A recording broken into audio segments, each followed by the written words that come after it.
Olá! Hoje nós vamos falar sobre conjuntos. Na verdade, apenas uma breve revisão, visto que vocês já viram conjuntos no primeiro ano do ensino médio. O que seriam conjuntos? A ideia de conjunto é a mesma de coleção, e cada coleção tem os seus elementos. Veja um exemplo. Um time de futebol é um conjunto onde cada jogador do time é um elemento desse conjunto. Nós podemos representar conjuntos por extensão, compreensão ou por diagramas. Por extensão, podemos representar um conjunto entre chaves, escrevendo os seus elementos entre essas chaves e separando-os por vírgula ou, dependendo do conjunto, por ponto e vírgula quando são números decimais. É usual representarmos os conjuntos por letras maiúsculas: A, B, C, D. Exemplo: A, conjunto A, tem seus elementos 1, 2, 3, 4 e ele é um conjunto infinito. B, 2, 4, 6, reticências vai até o número 198. Observem que são os números pares de 2 a 198 e ele é finito.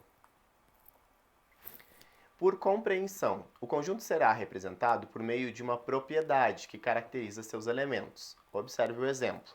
Conjunto A, x, tal que x, pertencente aos naturais, e x menor do que 8. Então, se x é menor do que 8 e são números naturais, é um conjunto finito. B, x, tal que x, é vogal. Também é um conjunto finito. Observe então que na hora da leitura, essa barrinha a gente lê tal que, tá? Então, x, tal que x. E ainda nós podemos representar por diagrama, que é o que a gente mais vai utilizar agora no terceiro ano. Então, toda figura utilizada para representar um conjunto é chamada diagrama de Venn. Venn é quem construiu os diagramas lá no passado. Exemplo: A, o conjunto A, então, 1, 2, 3, 4 e 5. Conjunto B, 6, 7, 8. 6, 7, 8 e 9. Os diagramas, então, A, que contém os mesmos elementos que a gente falou, e B, que contém os mesmos elementos de B. Ok? Exemplo: represente os conjuntos A, 2, 3, 5 e 7 e B, 0, 2, 4 e 6. Represente em forma de diagrama. Temos, então, os conjuntos A e B, o A separado do B, ou apenas em um único diagrama, observando que aqui nós temos um elemento em comum. O número 2 está nos dois conjuntos, por isso ele está aqui no meio, ó, pertencente aos dois conjuntos. Ok? Dentro das operações de conjuntos, nós temos várias operações. Nós vamos estudar hoje só união e intersecção, visto que são essas que nós vamos utilizar mais depois no próximo conteúdo de probabilidade. Então, operação de conjuntos, união. O nome já diz, união vem de juntar e é representado por esse U maiúsculo, ok? Esse símbolo de união. Então, a união de dois conjuntos, A e B, é um conjunto formado por todos os elementos que pertencem a A, ou a B, ou a ambos. Designamos a união de A e B por A união com B, ok? Então, se lê A união com B. Exemplo: o conjunto A, 0, 2, 4 e 6, e o conjunto B, 0, 1, 2, 3 e 4. Observe que os elementos que se repetem, 0, 2 e 4, a gente não escreve na união eles novamente, porque eles são o mesmo número. Então, na união, eu junto os dois conjuntos, A e B. Então, lê-se A união com B, 0, 1, 2, 3, 4 e 6. E a gente ainda pode representar em forma de diagrama, que aqui também temos em comum o 0, o 2 e o 4.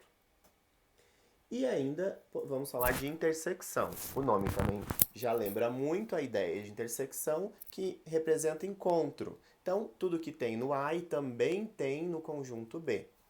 E a gente representa por esse U virado, ok? Cuidado para não confundir.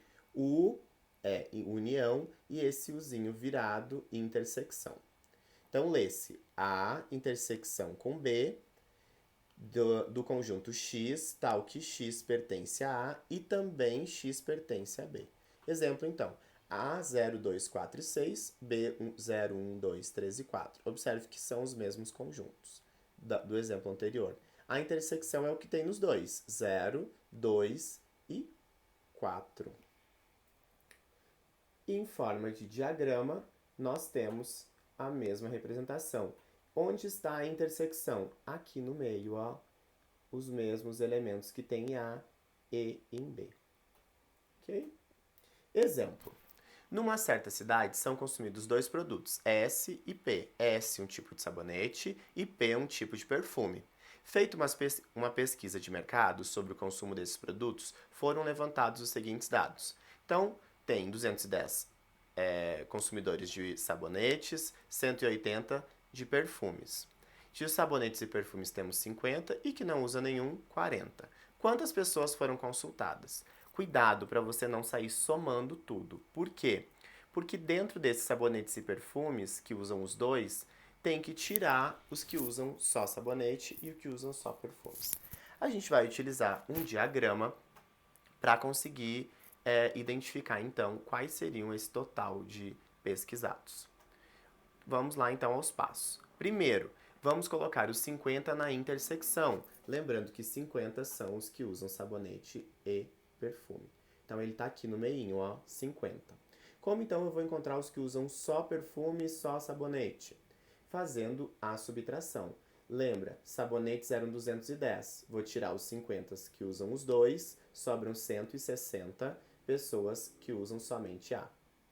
A mesma coisa eu vou fazer com o perfume. 180 menos 50, sobram 130 que usam os dois. E por último, colocar as 40 pessoas do lado de fora, porque elas não usam nenhum. Agora sim, eu posso somar os valores que eu tenho aqui no meu diagrama, e aí eu tenho o total de pessoas pesquisadas. 160 mais 50 mais 130 mais 40, totalizando 380 pessoas. Muito obrigado pela atenção. Façam os exercícios do formulário. Copiem no caderno, não esqueça. Bons estudos!